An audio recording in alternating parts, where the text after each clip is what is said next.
नमस्कार. आवाज पुस्तकांचा मध्ये तुमचं मनापासून स्वागत आहे, जिथे पुस्तकांना आवाज मिळतो. जर तुम्हाला विचारांना स्पर्श करणारी पुस्तकं ऐकायला आवडत असतील, तर ही यात्रा तुमच्यासाठीच आहे. आज आपण ऐकणार आहोत एक असं पुस्तक जे आपल्याला एक महत्त्वाची गोष्ट आठवण करून देतं. प्रत्येक अंत हा नव्या प्रारंभाची सुरुवात असतो. या पुस्तकाचं नाव आहे अंत अस्ति प्रारंभ. The end is the beginning. भाग 9. स्वतःची लढाई स्वतः लढा. कौरवांनी धर्मराजाला पकडण्यासाठी चक्रव्यूहाची रचना केली. त्या चक्रव्यूहाला भेदण्यासाठी अर्जुनपुत्र अभिमन्यू युद्धात उतरला आणि चक्रव्यूह भेदताना तो धारातीर्थी पडला. हे आपल्याला ठाऊकच आहे. पण या पलीकडे जर जाऊन विचार केला तर तिथे अनेक महावीर असताना देखील अभिमन्यू स्वतः चक्रव्यूहात उतरला. कारण अभिमन्यूला या गोष्टीची पूर्ण कल्पना होती की त्याच्याशिवाय चक्रव्यूह भेदून जाण्याची क्षमता त्या क्षणी कोणामध्येही नव्हती. आपल्याला आपल्या जीवनात प्रत्येक क्षणी अशा कित्येक लढाया आणि युद्ध लढावे लागणार आहेत, जिथे आपली इच्छाशक्ती ही आपल्या विरुद्धच उभी ठाकली जाईल. पण खरा योद्धा तोच असतो जो परिस्थितीच्या प्रवाहाच्या विरोधात जाऊन ते युद्ध लढतो. त्या युद्धाच्या परिणामाची चिंता ज्याच्या मनी असते तो कदाचित पावले मागे घेऊ शकतो, पण ज्याला स्वतःवर आणि स्वकर्तृत्वावर विश्वास आहे तो जय पराजयाची फिकीर न करता रणांगणात उतरतो.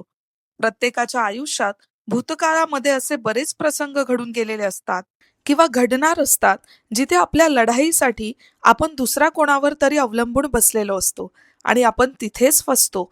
युद्धामध्ये साथ देणारे अचानक साथ देण्यास नकार देतो आणि त्या युद्धाचे कोणतेही अनुभव नसताना आपल्याला एकट्यालाच सामोरे जावे लागते. सांगण्याचा उद्देश हाच, कोणी कितीही सोबत असेल अथवा नसेल तरी आपली लढाई ही आपल्यालाच लढायची असते. जो व्यक्ती जेवढा जास्त एकटा पडतो तो तेवढाच लढवय्या बनत जातो. भविष्यात येणारे आभाळा एवढे अडथळे सुद्धा त्याला मातीमोल वाटू लागतात. बऱ्याचदा काय होतं, आपल्यावर वाईट वेळ येते, केसेस होतात, लोक नावं ठेवतात आणि त्या कार्यकाळात ज्या आपल्या जवळच्या व्यक्तींकडून आपल्याला मदतीची, साथीची आणि आधाराची अपेक्षा असते, नेमकी तीच लोक साथ देण्यास नकार देतात. का? तर त्यामध्ये आमची सुद्धा नावे नको यायला. पण या सगळ्या चिखलात तो व्यक्ती एका बंद खोलीमध्ये बसून एकटाच रडतो, पडतो, लढतो आणि स्वतः ढाल बनून या सर्व गोष्टींमधून बाहेर पडतो. मग बाहेर आल्यानंतर तीच लोक म्हणायला लागतात की अरे वा, आम्हाला माहीत होतं तू नक्कीच करून दाखवशील, तुझ्यामध्ये होती तेवढी धमक आणि आम्ही तुझी वाटच बघत होतो. आणि मग तो व्यक्ती बोलू लागतो की जेव्हा मला तुमच्या आधाराची गरज होती तेव्हा तुम्ही पळ काढला, आता मला तुमची गरज नाहीये, पुन्हा माझ्या आजूबाजूला सुद्धा दिसू नका. आणि मग तीच लोक बोलायला लागतात की अरे, याला तर गर्व झालाय, हा असाच होता अगोदरपासून. पण ज्या व्यक्तीने आयुष्यात खूप जास्त उतार चढाव बघितलेले असतात तोच व्यक्ती इतरांच्या वाईट प्रसंगी धावून जातो. तो गर्वाच्या छत्रछायेखाली कधीच रेंगाळत बसत नाही, कारण त्याने बघितलेले असतात ते दिवस जेव्हा आपल्याकडे काहीच नव्हतं. सांगण्याचा उद्देश हाच की तो गर्व नसतोच मुळात, तो आपल्या आतमधून आलेला निनाद असतो, जो क्षणोक्षणी या गोष्टीची आठवण करून देतो की आय एम समथिंग. आपल्याला आता लोकांच्या खोट्या आधाराची गरज नाही.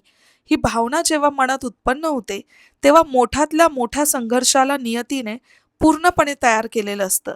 कारण देवही लढण्याचं बळ त्यालाच देतो जो पूर्ण क्षमतेने फळाची अपेक्षा न करता कर्मसिद्धांतावर चालत असतो. माणसाच्या आयुष्यात चुका होणारच, त्या चुका स्वीकारून त्यात बदल घडवत ज्याला ठामपणे तोंड देता येतं तोच व्यक्ती खरा योद्धा असतो. आज जी परिस्थिती आहे तिच्यात न गुरफटता ज्या व्यक्तीला फक्त ध्येय प्राप्त करायचं आहे तो व्यक्ती तुटलेल्या तलवारीच्या सहाय्याने सुद्धा जिंकतो. हे लक्षात घ्यायला हवं. आपण कर्णाबद्दल बोलतो, पण एक गोष्ट आपण कधी समजून घेतली आहे का की कर्ण त्याच्या कवच कुंडलांमुळे महारथी नव्हता. कर्ण त्याच्याकडे असलेल्या क्षमतेमुळे महारथी बनला होता. चुकले असतील त्याचे निर्णय, पण म्हणून त्याच्या क्षमतांकडे डोळेझाक करून दुर्लक्ष केल्याने त्याच्यामध्ये असलेल्या कौशल्याला आपण नाकारू शकलो का? नाही ना. मग आपणही या विचाराने लढायला हवं की आपला उद्देश हा लढण्याचा असावा, ना की फक्त कोणाच्या तरी विरोधात जिंकण्याचा किंवा कोणाला तरी हरविण्याचा. हे जीवन एक कुरुक्षेत्र आहे आणि या कुरुक्षेत्रावर आपणच अर्जुन, आपणच कर्ण, आपणच भीष्म आणि आपणच श्रीकृष्ण आहोत. इथे प्रत्येक युद्ध हे आधी स्वतः विरुद्ध असतं, मगच ते इतरांच्या विरोधात असतं. परिस्थितीसमोर गुडघे टेकून स्वाभिमान गहाण ठेवण्यापेक्षा मृत्यू जरी समोर ठाकला तरीही लढण्याचं समाधान हे हरण्यापेक्षा कितीतरी पटींनी जास्त असतं. आपले तत्व, आपले संस्कार या परिस्थितीमध्ये आपले शस्त्र अस्त्र म्हणून आपल्या कामी येतात. आपल्या वाईट काळात ज्यांनी आपल्याला झिडकारलं, ज्यांनी आपल्याला नाकारलं, त्यांच्या वाईट काळात आपण त्यांच्याशी कसे वागतो यावर तुमचा लढवय्या स्वभाव खूप जास्त प्रमाणात प्रभाव टाकतो. योद्धा हा संवेदनशील असावा. इतरांच्या भावना जपताना स्वतःच्या स्वाभिमानाला ठेच पोहोचू न देणं हे खऱ्या योद्धाचं आभूषण आहे. कारण परिस्थितीने दिलेल्या जखमा या त्या योद्ध्याचा शृंगार आहे, ज्या मागे वळून बघताना आपल्या मनातून आवाज येतो की अशक्य होतं पण आपण करून दाखवलं. ही भावना युद्धातील विजयापेक्षा लढण्याचं समाधान देऊन जाते. जी व्यक्ती आपल्या संघर्षाच्या काळात आधार म्हणून येते तीच व्यक्ती आपल्या चांगल्या दिवसांची भागीदार असते. पण सध्या वाईट काळात आधार देणारे सुद्धा लुप्त होत चाललेले आहेत. खरं म्हणजे वाईट काळात आधार शोधण्यापेक्षा स्वतःला खंबीर बनवले तर भविष्यात येणारे अडथळे, अडचणी आपण योग्य पद्धतीने हाताळू शकतो. स्वतःची लढाई स्वतः लढा या वाक्यात जीवनाच्या संघर्षात्मक प्रवासाचे मूलतत्व समाविष्ट आहे. प्रत्येक व्यक्तीच्या आयुष्यात विविध आव्हाने आणि लढायांचा सामना करावा लागतो. या लढायांत आपल्या अंतर्गत शक्तीला आणि आत्मविश्वासाला जागृत करणे अत्यंत आवश्यक आहे. दुसऱ्या कुणाच्या सहाय्याशिवाय किंवा त्यांच्या मार्गदर्शनाशिवाय प्रत्येकाने आपल्या स्वप्नांच्या दिशेने स्वतःच लढा देणे आवश्यक आहे. कारण जीवनातील प्रत्येक लढाई आपली असते आणि त्याची तोंड देण्याची जबाबदारीही आपल्यावरच असते. स्वतःची लढाई लढणे म्हणजेच आपल्या आंतरिक शक्तीला ओळखणे आणि तिचा उपयोग करणे. स्वतःची क्षमता ओळखून त्यावर विश्वास ठेवणे हे आपल्या यशाचे प्राथमिक तत्व आहे. अनेक वेळा दुसऱ्या लोकांच्या अपेक्षांचे वजन आपल्या कुटुंबाच्या, समाजाच्या किंवा कार्याच्या वातावरणातील दबावांमुळे वाढते. पण आपल्याला ते सर्व पार करून आपल्याच अंतर्गत क्षमतांचा शोध घेऊन आपली लढाई आपण लढावी लागते. हे म्हणजेच आपली मानसिकता मजबूत करणे, आत्मसंतुलन साधणे आणि प्रत्येक आव्हानाचा सामना साहसाने करणे. स्वतःची लढाई लढणे हे एक शौर्याचे प्रतीक आहे. असे लढायांचे थांग म्हणून जीवनाचा प्रत्येक संघर्ष आणि आव्हान स्वीकारणे म्हणजेच स्वतःच्या क्षमतांना सिद्ध करणे. यामध्ये आपल्याला आपल्या ध्येयांवर लक्ष केंद्रित करणे, समस्यांच्या तडजोडीचा मार्ग शोधणे आणि आत्मसमर्पण न करता शर्थीने प्रयत्न करणे आवश्यक आहे. लढाई आपल्या धैर्याचे, मानसिक शक्तीचे आणि इच्छाशक्तीचे प्रदर्शन करते. यशाची गाथा फक्त त्या व्यक्तींची असते ज्या आपल्या अंतर्गत युद्धात विजय मिळवतात. या दृष्टिकोनातून स्वतःची लढाई स्वतः लढा या विचाराचे अनुसरण करणे म्हणजे स्वतःला सिद्ध करणे आणि आपल्यातील सामर्थ्य शोधणे. प्रत्येक व्यक्तीच्या अंतर्गत संघर्षाची गाथा त्यांच्या आत्मिक समृद्धीचा भाग आहे. अनेक वेळा बाह्य परिस्थिती आणि इतरांच्या अपेक्षांमध्ये अडचणी निर्माण होतात, पण आपण आपल्या अंतर्गत ऊर्जेवर विश्वास ठेवून त्या परिस्थितीला तोंड देणं आवश्यक आहे.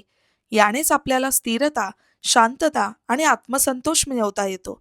शेवटी स्वतःची लढाई लढणे म्हणजेच आपल्या जीवनाच्या पथावर स्वप्नांच्या दिशेने आघाडी घेणे आहे. आपल्या जीवनातील प्रत्येक लढाई स्वतःच लढणे म्हणजेच आपल्या आंतरिक ऊर्जेला जागरूक करणे आणि ती योग्य दिशेने वापरणे. आपले ध्येय साधण्यासाठी आपल्याला आव्हानांना तोंड देऊन, धैर्य राखून आणि आत्मविश्वासाने परिपूर्णपणे लढणे आवश्यक आहे. या मार्गाने आपण आपल्या अंतर्गत सामर्थ्याचे प्रदर्शन करू शकतो आणि आपल्या जीवनाच्या प्रत्येक टप्प्यावर विजय मिळवू शकतो. स्वतःची लढाई स्वतः लढा या विचाराचा स्वीकार करून आपण स्वतःच्या क्षमतांचा विकास करू शकतो, आपले जीवन अधिक अर्थपूर्ण बनवू शकतो आणि अंतर्गत ऊर्जेचा उपयोग करून आपल्या ध्येयांची प्राप्ती करू शकतो. परिस्थिती आणि संकटांचा सामना करताना स्वतःची ताकद आणि आंतरिक सामर्थ्य शोधणे अत्यंत महत्त्वाचे आहे. ज्याला इतरांच्या आधाराची गरज नसते तोच खरा लढवय्या हे विचार स्वतःच्या आत्मबलाच्या प्रखरतेला दर्शवतात.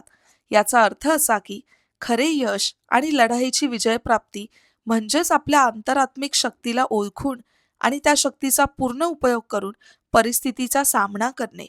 प्रत्येक व्यक्तीला जीवनातील विविध संकटांचा सामना करावा लागतो, पण त्या संकटांवर मात करण्यासाठी आत्मनिर्भरता आणि अंतर्गत दृढता महत्वाची आहे.